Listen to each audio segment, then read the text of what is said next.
My wife teamed up with my sister to fix our relationship. Spoiler, it went horribly. I never thought my wife would betray me like this, not by cheating, not by lying, but by teaming up with the one person I swore I'd never let back into my life. For context, I'm Nathan, 27M, the youngest of 4 kids. I have 3 older sisters, 36, 34, and 30, but this story is about Lisa, 30F, the one who made my life hell growing up. Lisa wasn't just a mean sibling. She was a full-on bully, and not just at home. She made it her mission to humiliate me every chance she got, at school, in front of my friends, in ways that still make me sick to think about. It started off like typical sibling teasing. A few snide comments here and there. But by the time I was in 5th grade it had escalated into something cruel. She humiliated me in front of her friends, spread rumors about me, and even got physical when she thought she could get away with it. There were times when I came home with bruises and scratches, but she was so good at faking innocence that no one believed me. At school, she had everyone wrapped around her finger. Teachers loved her, classmates admired her. Meanwhile, I was just Lisa's weird little brother. She made sure everyone knew just how much she despised me. One of the worst moments? She pantsed me in front of a group of girls during recess. I'll never forget the way they laughed, the way people talked about it for weeks after. I was 10. It was the most humiliating moment of my life, and she enjoyed every second of it. At home, my parents started noticing something was wrong. I wasn't eating as much, wasn't bringing friends over, and became quieter. They tried to get the school to intervene, but Lisa had everyone fooled. In the end, my parents did the only thing they could. They moved me to a different school. It was the best decision they ever made. For the first time, I wasn't Lisa's little brother, I was just Nathan. I finally got a chance to exist without her shadow looming over me. Lisa stayed home, playing the perfect daughter while I started to heal. Fast forward to university, I was miles away from home, finally free from Lisa's influence. I even got therapy, which helped me understand just how deeply her actions had affected me. But despite everything, I never really trusted people. I always assumed they'd turn on me eventually, just like Lisa did. That is, until I met Audrey, 29F, my wife. She was the first person who made me feel safe. The first person I let in. We fell hard for each other, and last year, we eloped. Just us and our parents, no big family wedding, no drama. Then, a few months later, we had our daughter. And that's when everything went to hell. Because suddenly, my sisters, Lisa included, wanted back into my life. I had kept zero contact with Lisa after moving away. My other 2 sisters tried to mend things, but honestly, I didn't care. I was fine without them. Then, one day, I came home from work and found Audrey sitting at the table holding a letter from Lisa. She looked serious, like she had already read it. I sighed, already knowing where this was going. Lisa's letter was long. She wrote about how she had gone to therapy, how she had been dealing with trauma from her childhood, how she had changed. She even admitted to everything she did to me. She had already come clean to my family. But I didn't care. Reading her words, I felt nothing. An apology doesn't erase years of torment. Audrey, on the other hand? She saw it differently. She told me Lisa had been through a lot. That maybe, just maybe, I should at least hear her out. I shut that down immediately. There was no chance in hell I was letting Lisa anywhere near me, let alone near my daughter. But that was just the beginning of the problem. Because Audrey didn't drop it. Over the next few weeks, Lisa and my other sisters started sending messages. They emailed, they called, and they even reached out through Audrey. I ignored every single one. Then one day I got home from work and saw a car in our driveway. A car that didn't belong there. The moment I stepped inside, I saw my oldest sister sitting in our living room. And that's when I realized Audrey had invited her. She went behind my back. She let my family into our home without asking me. I saw red. I didn't say a word. Not at first. I just stared at my sister sitting comfortably in my living room like she had any right to be there. Audrey was standing next to her, looking nervous, like she knew she had screwed up but still thought this was the right thing to do. I clenched my jaw. What the hell is she doing here? My sister, Sarah, 36F, opened her mouth to say something, but I cut her off before she could. Get out. She dared to look offended. Nathan, please, I just want to talk. I turned to Audrey, my voice dangerously low. You invited her? Audrey shifted uncomfortably. I thought. I didn't let her finish. I told you I didn't want this. I told you to drop it. She sighed. Nathan, just listen to her. She's trying to fix things. Fix things? Like years of abuse could be undone with a forced family reunion? I turned back to Sarah. Leave. Now. She looked at me for a long moment, then let out a deep sigh. I just wanted to say I'm sorry. I laughed, actually laughed. Not because it was funny, but because of how ridiculous this was. She wanted to say sorry? That's it? Like she didn't spend years ignoring everything Lisa did to me? Like she wasn't complicit in making my life hell? I shook my head. Too late. Sarah stood up slowly, but before leaving, she said something that made my blood boil. You have a daughter now, Nathan. Don't you think she deserves to know her family? I stepped forward, my fists clenched so tight my nails dug into my palms. She has a family. It just doesn't include you. She stared at me, hurt, but I didn't care. I walked to the door, opened it, and waited. Sarah hesitated, but when she realized I wasn't backing down, she finally left. As soon as the door shut behind her, I turned to Audrey. If you ever go behind my back like this again, we're done. Her eyes widened. Nathan. I mean it. I didn't yell. I didn't rage. I just said it like a fact because it was. She had betrayed my trust, and if she did it again, there would be no coming back from it. That weekend, I couldn't even look at Audrey. I spent most of my time in the basement working on stuff, keeping my hands busy so I didn't have to think about how angry I still was. Audrey kept trying to talk to me, but I wasn't ready. She had crossed a line and I needed time to process it. But the worst part? She still thought she was doing the right thing. Then, a few days later, I got another email from Lisa. I almost deleted it without reading it, but something made me open it. The subject line? I understand if you hate me, but please read this. I sighed and skimmed through it, expecting the same empty apologies. But then I got to the part where she dropped a bombshell. Lisa admitted that she had been in therapy for years. She had been diagnosed with severe mental health issues, including borderline personality disorder and impulse control problems. And then, the kicker, she had recently been institutionalized after kicking my middle sister's 5-year-old son. I read that part twice, just to make sure I wasn't misunderstanding. She had physically harmed a child. And Audrey thought I should forgive her? I stormed upstairs, where Audrey was sitting at the kitchen table, scrolling through her phone. She looked up, surprised. Hey! I dropped my phone on the table. Read it. She frowned but picked up the phone and started reading Lisa's email. I watched her face go from neutral to confused to horrified. She set the phone down carefully. I didn't know. I crossed my arms. And yet, you still thought she deserved a chance. Audrey swallowed hard. I didn't realize things were that bad. I scoffed. I told you she was dangerous. I told you I didn't want her near me or our daughter. But you didn't listen. She shook her head. I was wrong. Damn right, she was. For the first time, I saw real fear in Audrey's eyes. She finally understood what I had been trying to tell her all along. Lisa wasn't just a bad sibling. She was a dangerous person. And I wasn't going to let her anywhere near my family. That should have been the end of it. But my sisters weren't done yet. The next thing I knew, my middle sister's husband was reaching out to me. And he had a lot to say about Lisa, too.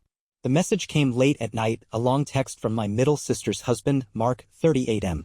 I hadn't spoken to him much over the years, so I was caught off guard. But as soon as I saw Lisa's name in the message preview, I knew exactly why he was reaching out. I hesitated for a moment before opening it. Hey, Nathan, I know we haven't talked much, but I wanted to reach out about Lisa. I don't know how much you've heard, but things got really bad.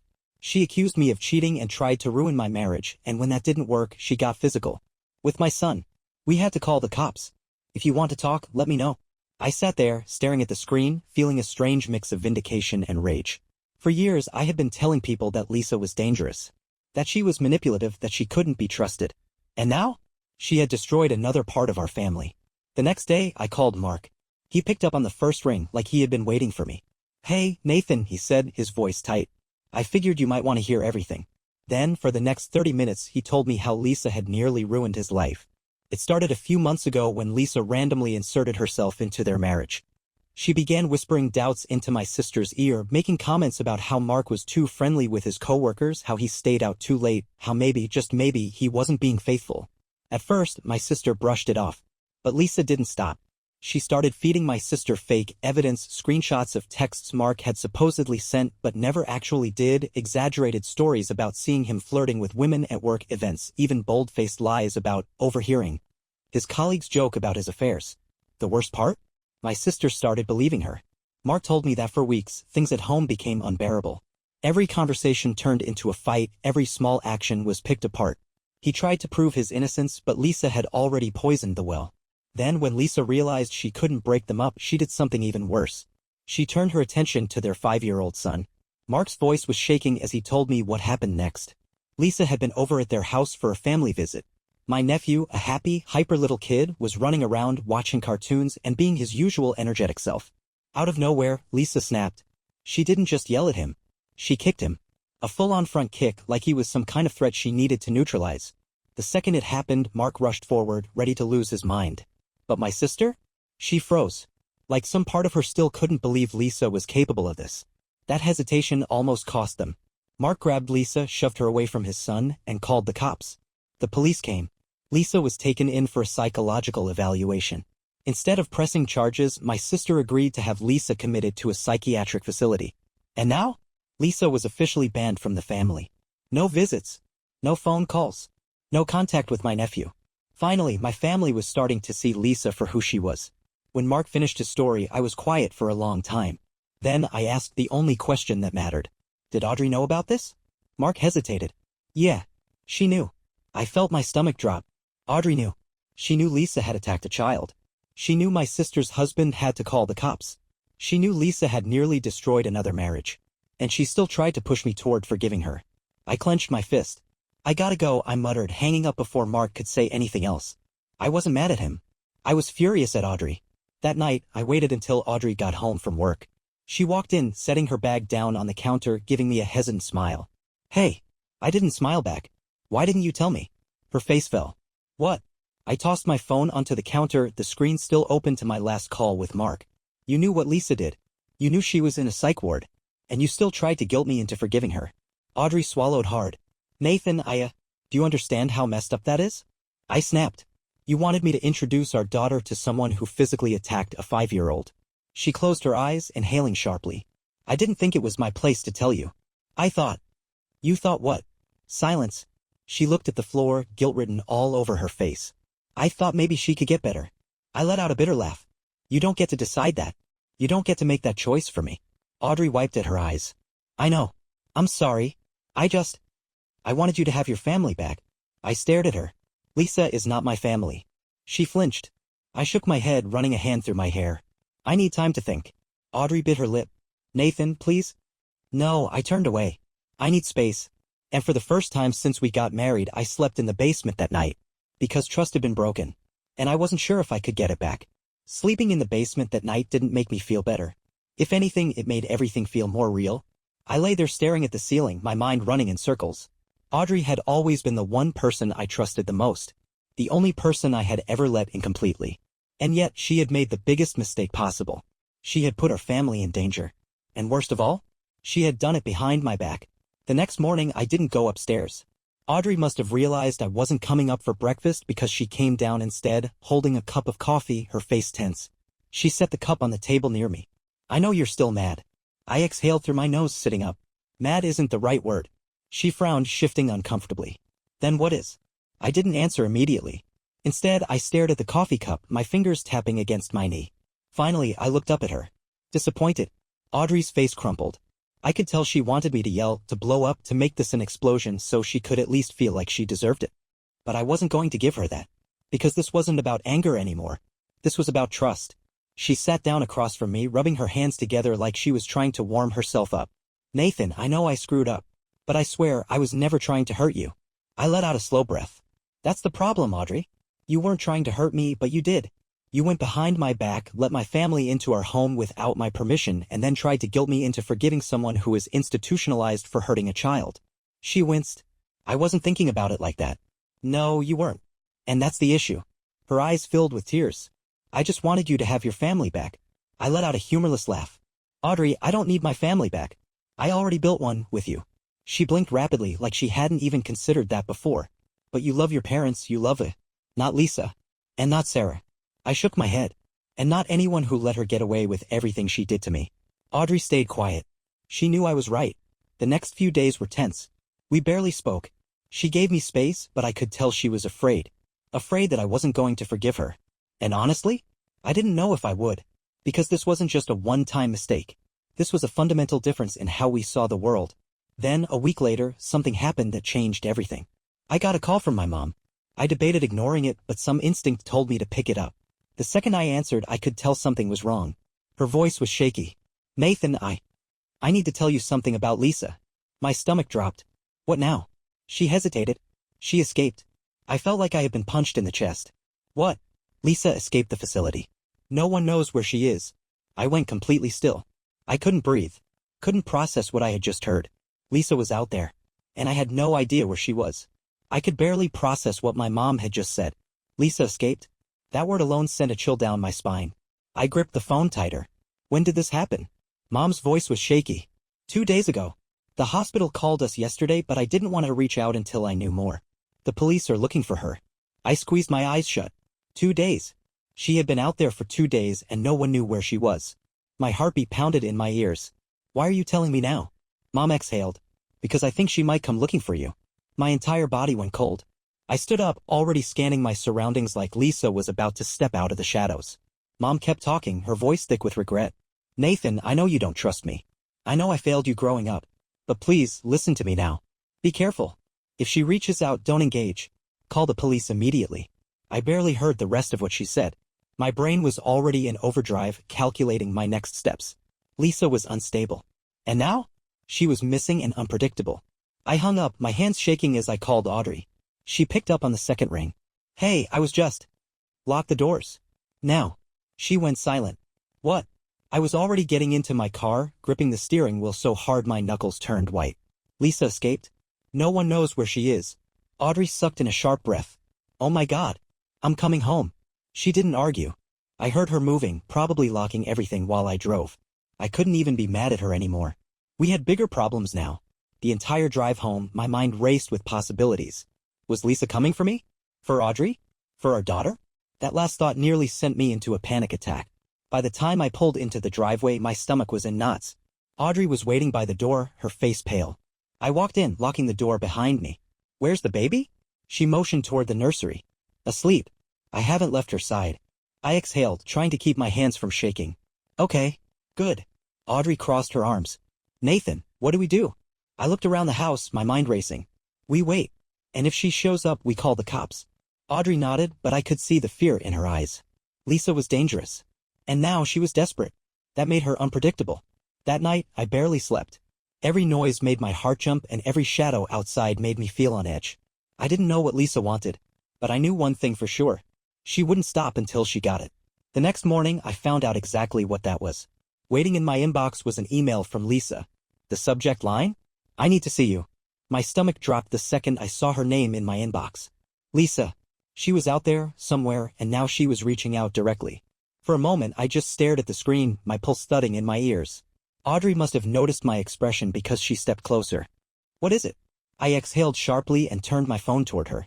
Her face went pale. She emailed you? I nodded. My fingers hovered over the screen before I finally tapped to open it.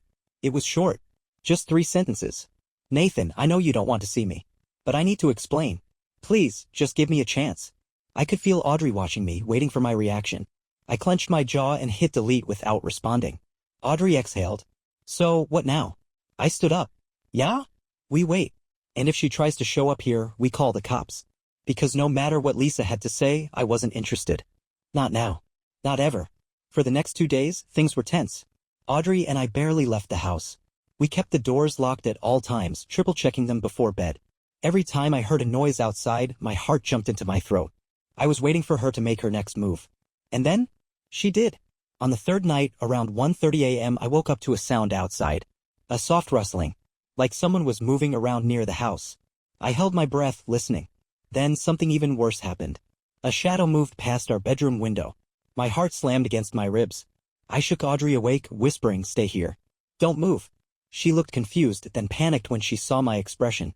I didn't wait for her to respond. I grabbed my phone and crept toward the front door. Through the peephole, I saw nothing. But then, just as I was about to turn away, a knock. Not loud. Soft. Deliberate. Then, a voice. Nathan. I know you're in there. Lisa. A shiver ran down my spine. She sounded calm. Too calm. I didn't answer. Didn't move. Then she spoke again. I just want to talk. I gritted my teeth. Not happening. I grabbed my phone and dialed 911, my hands shaking. The operator picked up. What's your emergency?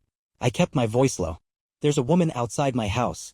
She's mentally unstable and not supposed to be here. As I spoke, Lisa knocked again. More impatient this time. Nathan. Come on. Don't do this. I forced my breathing to stay even. She escaped from a psychiatric facility. I need officers here now. The operator assured me help was on the way. But Lisa? She must have sensed something was off. Suddenly, her tone changed. Her voice got cold. You think you can just erase me, Nathan? A chill ran through me. I am your family. Then? Silence. I waited. Held my breath. Finally, I risked peeking through the curtain. Lisa was gone. When the cops arrived 10 minutes later, I told them everything. The emails. The knocking. The fact that she was supposed to be locked up, not walking around my neighborhood in the middle of the night. They took it seriously. Put out an alert. Told me that if she came back, I needed to stay inside and call immediately. Before they left, one of the officers looked at me and said, "People like her, they don't stop until they get what they want." I swallowed hard, because I knew exactly what Lisa wanted. She wanted control, and I had taken that away from her. But if I knew Lisa, she wasn't going to give up that easily.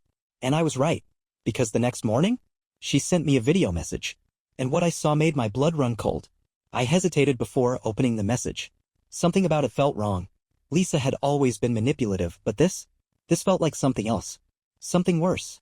Audrey was sitting across from me, her arms wrapped around herself like she was bracing for impact. "Are you going to watch it?" she asked, her voice tight. I swallowed hard and tapped play. The screen went black for a second, then flickered to life. Lisa was sitting somewhere dark, her face lit only by the glow of her phone.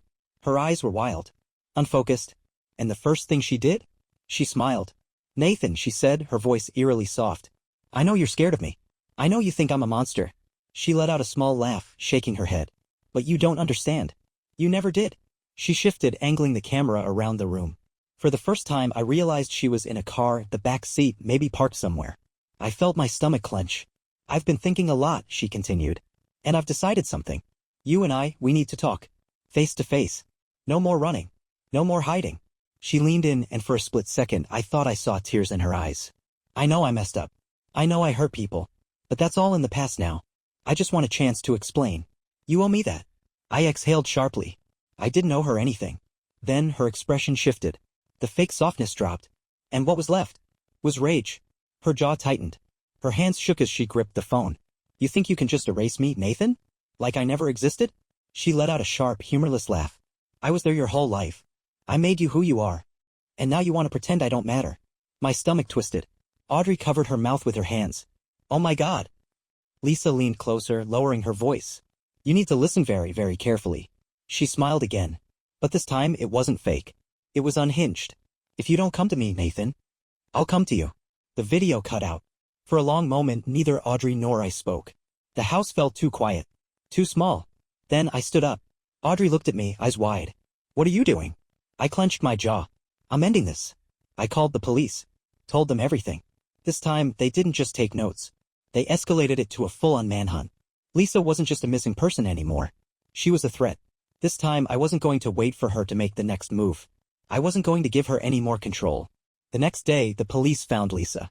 She had been living out of a stolen car, hopping between small motels, trying to stay off the radar.